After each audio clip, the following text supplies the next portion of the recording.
it was mainly an inside job. I'm not a law enforcement expert, but that's what I've always believed. And the Ramsey family, they have an attorney who's a pit bull, Lynn Wood, and he'll bounce on anybody that's the least bit critical of the Ramseys, and he whines about the media coverage. But from what I've seen in the last few years of the case, since John Mark Carr was arrested, they want to clear the Ramseys. The media is not anti-Ramsey. I don't know if you would agree with that or not.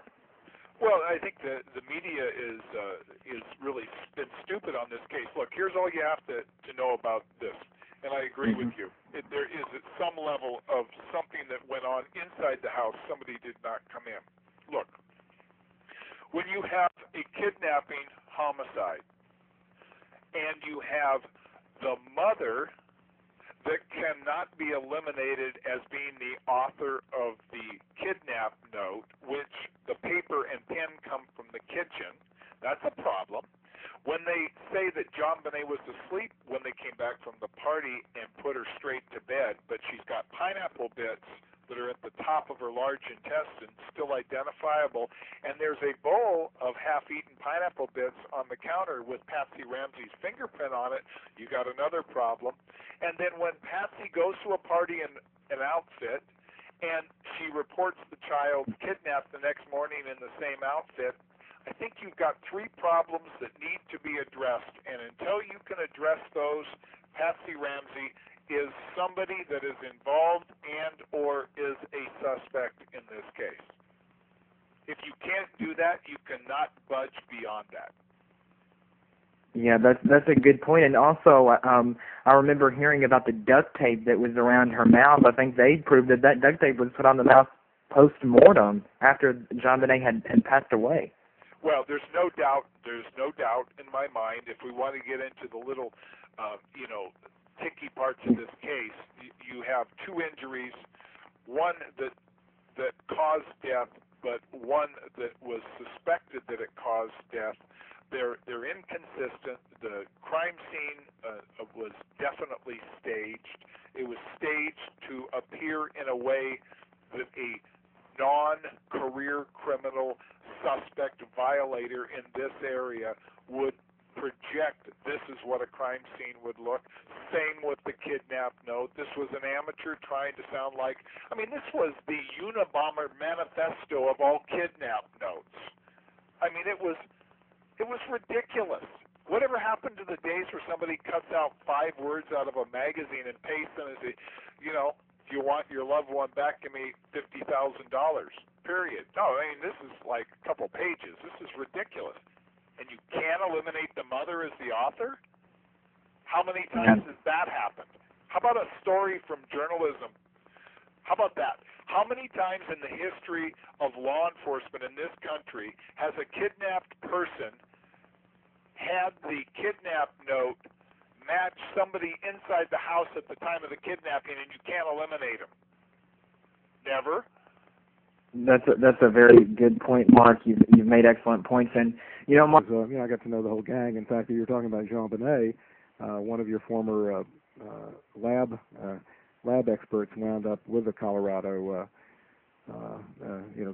department, the State Department, the criminal lab over there, and I was speaking with them some, and also the fingerprint of the handwriting analyst. Did you know Patsy Ramsey's handwriting was actually matched as identified to match the note that was left, and of course that didn't go very far because handwriting analysis doesn't hold up really in court much. But I thought that was another interesting tidbit. Art, when you talk about Patsy Ramsey, it's never just one thing. One thing can be an intersection of facts and forensics that can become accident, like contact DNA to actually clear somebody in the John Bonet Ramsey case, which is absurd. So when you look at Patsy Ramsey and the note, you can't clear her from being the author.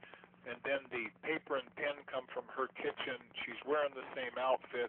She won't admit she fed the child, who's not asleep, something to eat before she went to bed. To me, that area when she fed the child was the nucleus of the problem that precipitated something in that house. Yeah, and as like it with any murder, as it's been explained to me that you are trying to rule people out, and once you do that, you can move on to the next person, and you begin with the inner circle of the family. And I think, as you note in your book, the police in Colorado were not really allowed to do that. No, they talk to the media more than the police. You wrote that in your book too, and that's a good point. It was absurd. Steve Thomas was just so beside himself. But Art, you bring up something about the police. First, the one thing is we don't care which way the case goes. We don't care who committed the crime, and we don't care what evidence points to where. But it's kind of like a chess game. You have to get rid of all these really irritating little things called pawns.